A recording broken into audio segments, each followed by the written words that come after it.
Здраво, здраво! Во овој видео ќе ви обяснам што се тоа рекурзивни функции.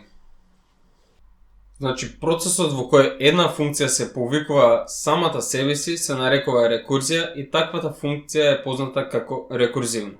Кога имаме рекурзија, две работи се типични.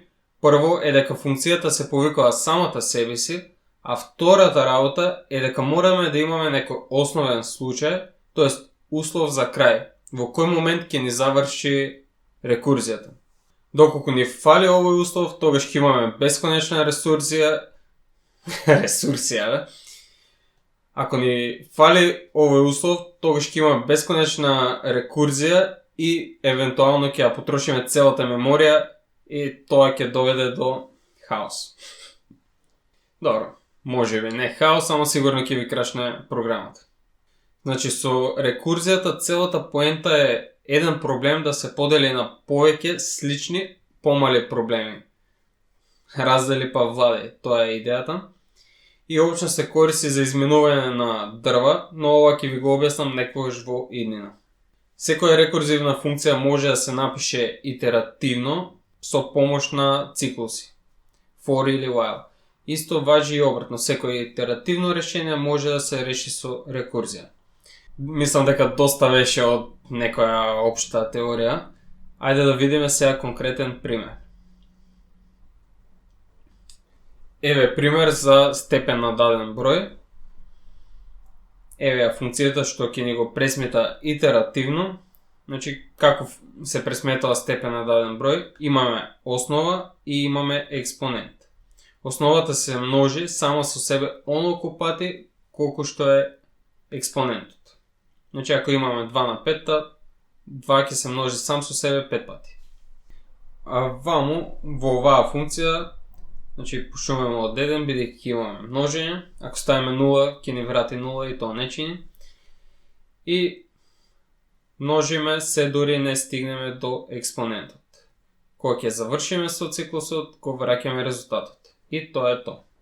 Ајде сега да видиме како ова истово можеме да го напишеме рекурзивно.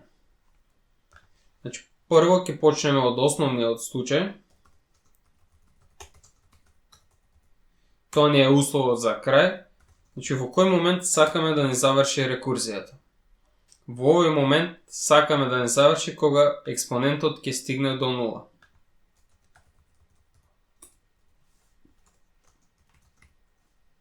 Ако експонентот ни е 0, тоа значи дека ќе имаме основа на нулти степен, што уствари ни е 1. Го знаеме решението на тоа и може да си го напишеме вака. Сега ќе го имаме повикот до самата функција.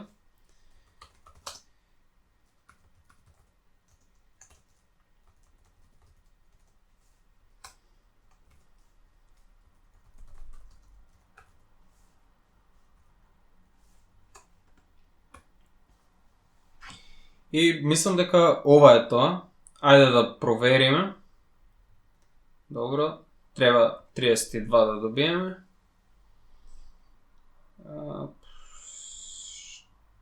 Што се деси? Ете што се деси. Тоа што ви го спомнав со Stack Overflow. Еве, како што може да видите тука, имаме едно чудо повици кон рекурзијата. Зошто тоа ни се случи? Ајде да видиме. Како да не стигна, ете зошто не ни се случи, бидејќи експонент никогаш не се намалува и затоа. Мило ми е што ја направив оваа грешка, можете од прва рака да видите како изгледа тој Stack Overflow, што резултираше со краш на програмата. Ајде да видиме сега. И еве, 32 со 32. Ајде сега да ви објаснам поубаво како функционира ова, за поубаво да сватите. Тоа можем да го направим вака. Значи, во првиот момент го имаме ова. Ќе ви објаснам со помала бројка, но истиот принцип важи. Ајде ова да не ми се буни. Значи, ја повикуваме оваа функција тука И сега проверува дали експонент ни е 0. Во овој случај не ни е 0 и ќе дојде тука. Сега да може да го изврши овој return, значи имаме 2 по степен од рекурзивна 2 со 2, бидејќи ќе се намали за 1. Сега, ова уште не го знаеме, што значи ќе се направи повик на оваа функција сега. Тоа ќе изгледа, ајде тука долу ќе продолжам, ќе провери дали експонентот е 0, 2 не е во овој случај, значи ќе дојде овде. И сега, ајде тук ќе опишем тоа. 2 по степен рекурзивна од 2 со 1. Сега, ова проверува дали е 0, пак не е return 2 со сега ќе имаме 0. И сега доаѓа во оваа со 0 и гледа дека експонентот е 0 и враќа 1. Тој 1 ќе се замени со овој повик.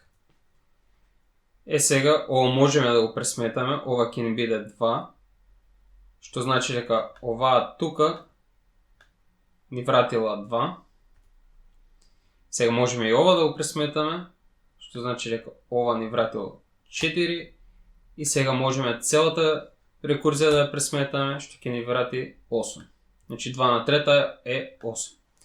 Мислам дека со тоа убаво можевме да видиме како функционира рекурзијата, па се гледаме во наредно.